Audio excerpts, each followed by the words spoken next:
9 दिन में 1 दिन अगर घर में ज्यादा बीमारी फैल रही हो, कोई ना कोई बीमार पड़ रहा हो, तो 1 लोटा पानी सुबह स्नान कर कर घर के चारों तरफ घुमाकर नीम के पेड़ के नीचे नवरात्र में डाल देना। महाराज 3 या 4 दिन लगेंगे, आराम लगना चालू हो जाएगा, घर से रोग दूर हो जाएगा। शिव महापुराण की कथा कहती है, देवी भागवत कहती है कि माता का 9 दिवस तक स्थान नीम के पेड़ के नीचे रहता है। इसलिए आज भी दक्षिण दिशा में देवी की मूर्ति नहीं बिठाते, नीम के पेड़ को साड़ी पहनाते हैं, नीम के पेड़ का ही मांग भरकर मंगलसूत्र पहनाकर नीम के पेड़ का ही श्रृंगार होता है और नीम के पेड़ की ही पूजन होती है। दक्षिण दिशा में माता की मूर्ति विराजमान नहीं करते नवरात्र में नीम के वृक्ष की पूजन करते, क्योंकि देवी भागवत में स्पष्ट कहा गया,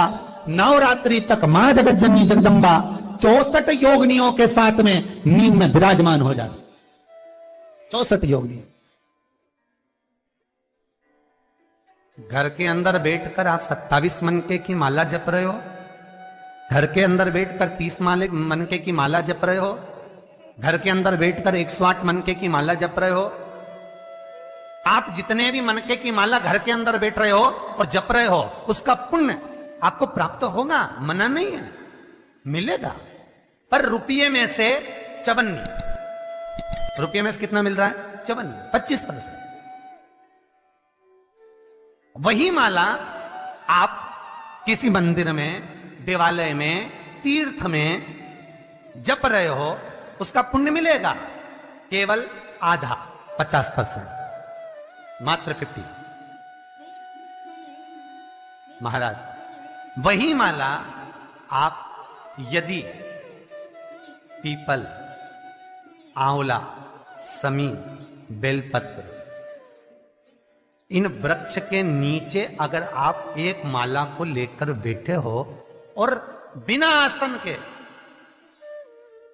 समी के वृक्ष के नीचे आप कोई मंत्र जप रहे हो, कोई बेलपत्री के पेड़ के नीचे मंत्र जप रहे हो, कोई आंवले के पेड़ के नीचे मंत्र जप रहे हो, किसी पीपल के वृक्ष के नीचे मंत्र जप रहे हो, तो वहां आसन लगाने की जरूरत नहीं होती। बिना आसन के अगर आपने एक माला का 1 मन का भी अगर जपा है, शिव महापुराण कहती है, विष्णु पुराण कहती है कि 100% पुण्य आपके खाते में उस मंत्र का फल प्रदान कर देता है। उस मंत्र का शिव महापुराण की कथा, लिंग पुराण की कथा, विष्णु पुराण की कथा, पद्म पुराण की कथा कहती है कि किसी वृक्ष के नीचे, जिन वृक्षों का गुणगान हमारे शास्त्र करते हैं, जिन वृक्षों का गुणगान हमारी पुराणे करती हैं, उन वृक्ष के नीचे अगर एक मंत्र का मन का भी फेरा जाए तो उसका पुण्य हजारों गुना प्राप्त हो जाता, आप रूप प्राप्त होता अपने आप।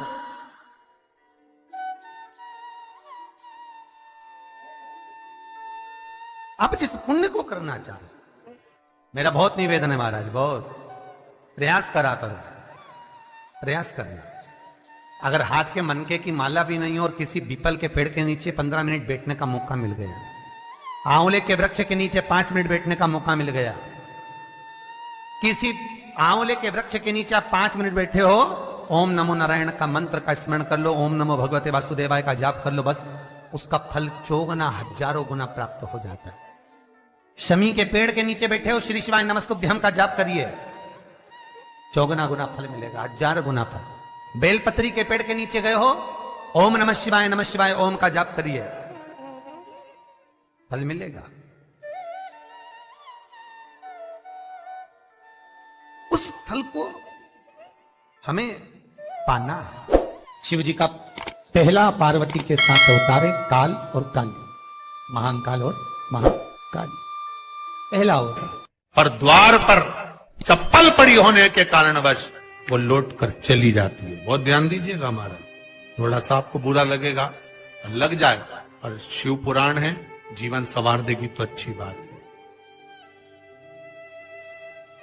जीवन संवार दे तो अच्छी बात। मंदिर के द्वार पर हम जब चप्पल छोड़ते हैं, जिस मंदिर की चौखट पर चप्पल छोड़ी है,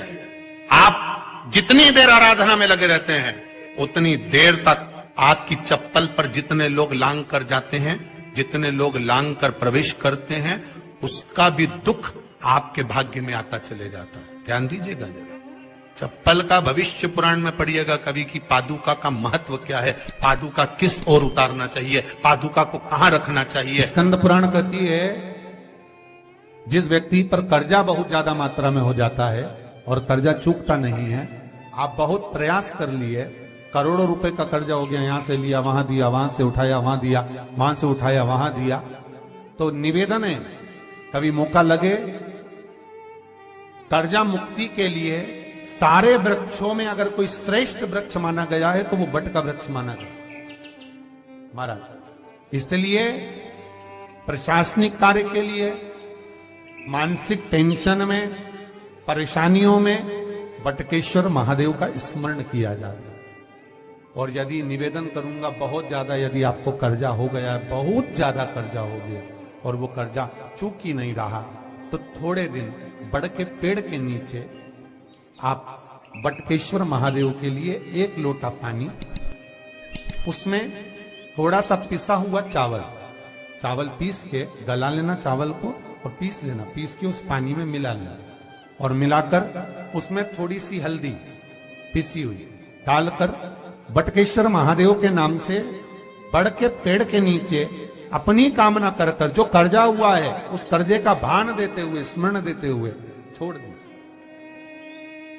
महाराज 2 या 3 सोमवार एक ही जगह पर करना, 3 सोमवार बाद वहीं से बड़ के पेड़ की थोड़ी सी जड़ उठा लाना और उस जड़ को एक